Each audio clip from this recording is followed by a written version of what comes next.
Ladies and gentlemen, welcome back to Gaming with me, Tony Mo, and we're here today to talk quite a bit about Shadow of War, the sequel to Middle-earth, Shadow of Mordor.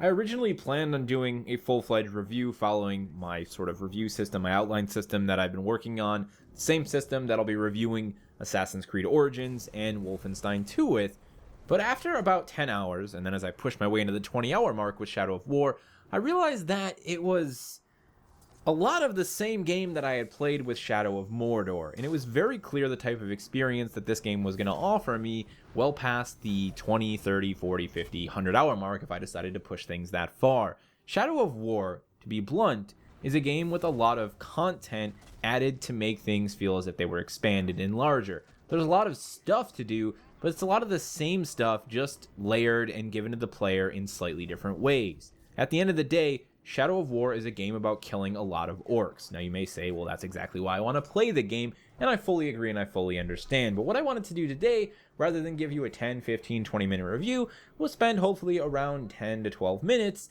explaining to you just what you can expect from Shadow of War if you're considering picking it up, to better help you understand what this game has to offer so you can make considerations, especially as we move towards the end of the month with releases for other open world games like Assassin's Creed Origins and games like Wolfenstein 2. Maybe you're somebody who only buys one game every now and then, one game a month, and you want to make sure you get your most bang for your buck. Now, there's a lot of content in Shadow of War, and if you happen to like what Shadow of War offers, there's no doubt that you could put in hundreds and hundreds of hours. But you might find yourself awed and excited by the first 5 to 6 hours, especially because of the superb Nemesis system and its return, but then soon after that, realize that the game's a whole lot of the same, and the Nemesis system isn't enough to keep you playing. So let's start by talking about the expansion of content from Shadow of Mordor into Shadow of War. There's a lot more stuff to do, and when you open up your map in these new open world mini hubs, you'll see a lot of things to click on, a lot of things to go to, which involve then killing a lot of orcs or completing really simple puzzles that you move two joysticks together. To put things very, very clearly, just about all of the meaty content that's been added to Shadow of War involves killing orcs. Now, there's a lot of twists on how you kill these orcs. There are trials, which will have you killing an orc before they complete a specific orc-based trial. There are massive raids that you can go and perform that have you basically shutting down two warring orc factions. You might be going to take down an entire fortress with a group of your guys in Act 2 eventually. But at the end of the day, the core way in which you, the player, interact with the Shadow of War experience is to kill orcs. That, of course, is all then tied into the returning Arkham Asylum-style combat system.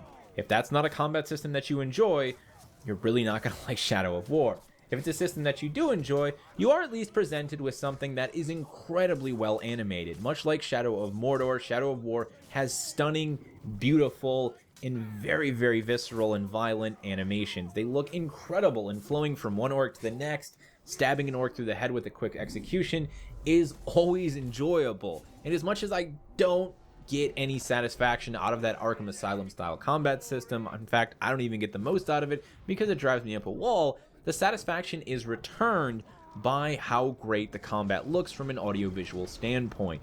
Throw in the ability to level up your skill tree and get lots of modifiers for your skills to change the way you engage in combat, and you have a core system that can be really, really satisfying. That combat, of course, is tied to the Nemesis system.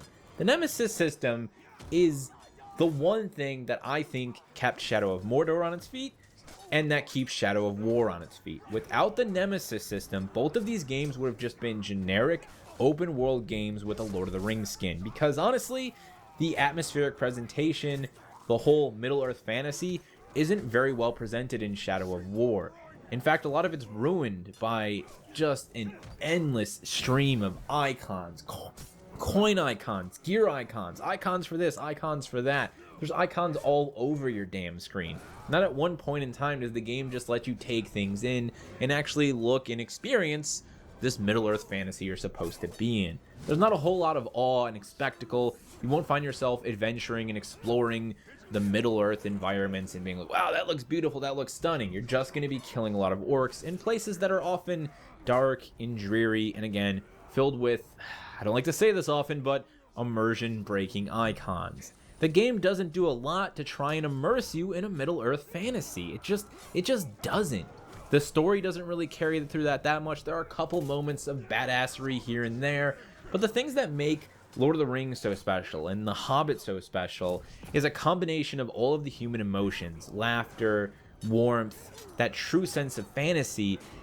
Those things exist every now and then, but in really small spurts in Shadow of War. And a lot of it's tied again to the Nemesis system. You see what I'm getting at here. If you enjoy the core combat loop, if you like the stories and the small tales that the Nemesis system can tell, you'll probably get at least 20 to 30 hours out of Shadow of War just on that alone. And if that's enough to keep you going past the 30-hour mark, and if that's enough to fuel you to run through the game's main storyline and complete all of the side missions, you'll get a lot out of Shadow of War. But if those things start to wear on you, and you start to find yourself bored of doing the same things and killing the same orcs just to get a little bit out of the Nemesis system, you will definitely not make it past the 20-hour mark before you are bored as hell. And I just want to make that very, very clear to people. The Nemesis system is almost as if they put a small immersive sim within the Shadow of War experience and then piled a bunch of other content for the sake of content on top of it.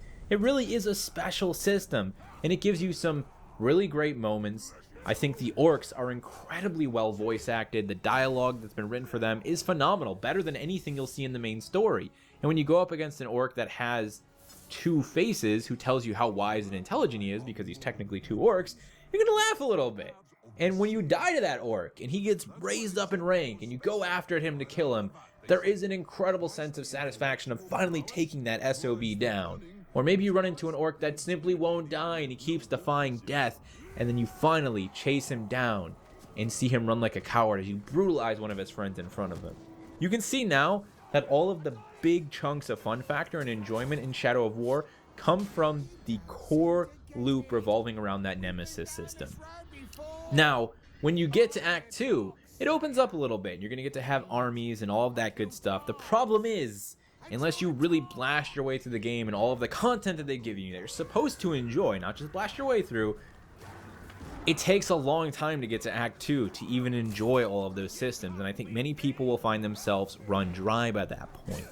Throw in the fact that the loot boxes, while avoidable, have definitely affected that immersion factor in some of the gameplay systems. You have coins in the game, which sadly are all tied in that loot box system. They try and give you a few systems, and the coins are used to unlock gems for the gear eventually, but so much of it's just there. It's on screen. You see the coins dropping around the unit, around the environments. It really does detract from the gameplay experience. And if you're the average player who goes through the menus when they boot up a game, who doesn't really understand what's going on, you will find yourself in a position where suddenly you've got this market and you're like, what are these chests? Why is this all here? Why do I have 10,000 coins? I don't even have anything to spend them on. It feels convoluted, it feels unnecessary, and it's obvious that it was put in place for the sake of those microtransactions, to make the player seem as if you've got plenty of coins. Buy all the silver crates you want. You'll get a bunch of gear that is really, really useless to you.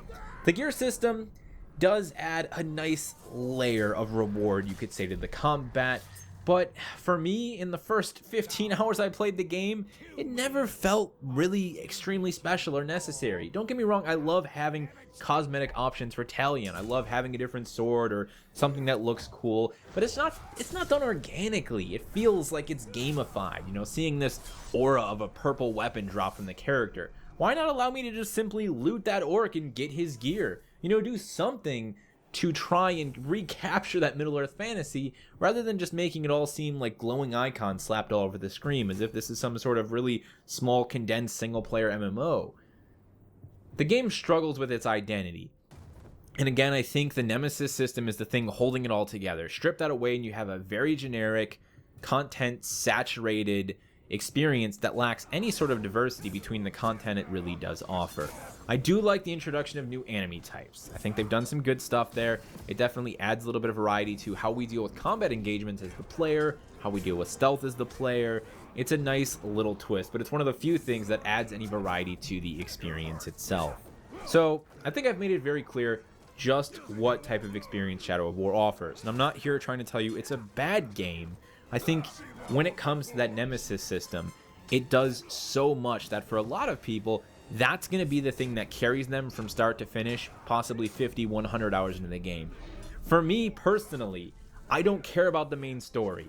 I don't care about excessive completion. I like to turn the HUD off, shut everything off when I play alone, and just go kill some orcs and see what sort of story I can get from the Nemesis system. It was the same way I played Shadow of Mordor. I beat the entire game. I ended up making a new save, just going back and just killing orcs in my free time for fun. It's a game that I'll pick up and play every now and then. It has some of the same qualities that Dishonored has, Dishonored 2 has, and Prey has, where I'll go back, I'll replay a Dishonored mission just to see what sort of an outcome I can get if I make different decisions. And that's really how the Nemesis system feels. And I think that is a very special part of the game that, once again, is buried by a lot of content for the sake of content. Everyone is going to experience Shadow of War in a different way. Everyone is going to find different value depending on what they're looking for, and just, again, how much they enjoy the Nemesis system and how much they enjoy killing orcs. There is a satisfaction to getting that intel and fighting that guy, and, oh, you know what, he adapted, okay, I'm going to have to try and kill him this way. But it's not going to be for everyone. And once again, if you're really on the fence when it comes to open world games, I mean, these games, dude, they put so much content in them, they end up pushing into hundreds of hours just to even complete the content. In the case of Shadow of War, sometimes it feels necessary to go out and kill enemies to get the right gear to make a fight a little bit more easy for you, possibly. You know, there's just so much here. You're going to be asking yourself, which game do I get? I think it makes a lot of sense to hold off until the end of the month, especially if you're sitting there right now asking yourself, do I buy this or do I wait for Assassin's Creed Origins? I know a lot of you are in that position. I really do recommend you wait. For the fact that the loot boxes don't need to be there alone. I think WB really screwed the pooch on that one. This is a premium game, $60 with a premium season pass that is then trying to charge people for loot crates for single player content? Give me a freaking break, man. So if you want to avoid this game on principle alone, go pick up Shadow of Mordor. Buy Shadow of Mordor for $5 and play that. I do think it provides a lot of the same experiences, and the areas in which Shadow of War carries the most value are, in my opinion, still intact inside of Shadow of Mordor. Not everyone's going to agree with that, but that's honestly how I feel having spent the time I've spent with Shadow of War now. Either way, I think you hold off, wait for at least a price drop in this thing, maybe rent it, and consider what sort of reviews, what sort of feedback we see from people when Assassin's Creed Origin comes out. Really weigh your options here before you drop your cash on this game. If you like the Nemesis system, if you like killing orcs for hours and hours and hours and hours, and if you think the story is going to be enough to interest you because you just like a Middle-earth story, then Shadow of War might be for you. If you have any other questions that'll help you better make your purchase decision, feel free to leave them down in the comment section below. Thank you guys so much for watching, and as always, remember to play smart, remember to play to challenge yourself, and most importantly, remember to kill all the damn orcs. They just keep coming back.